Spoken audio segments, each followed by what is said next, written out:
Hi! In front of me is Xiaomi Poco X4 Pro 5G, and today I would like to show you how you can install and apply Apple Layout on this Android.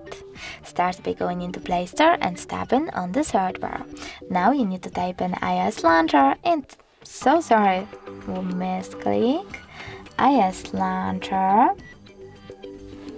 and install this free app from this developer. Then select Open.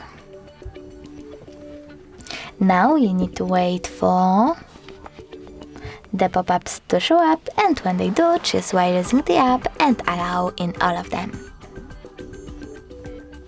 Then choose Home button, click on Remember My Choice, tap on iOS Launcher, and choose Got It.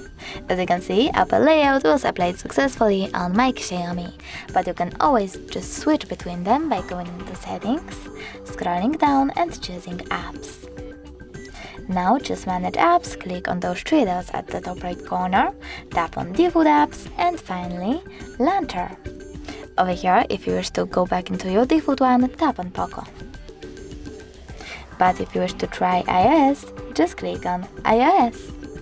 Thanks so much for watching. If you enjoyed this video, don't forget to leave a like, comment and subscribe. Bye!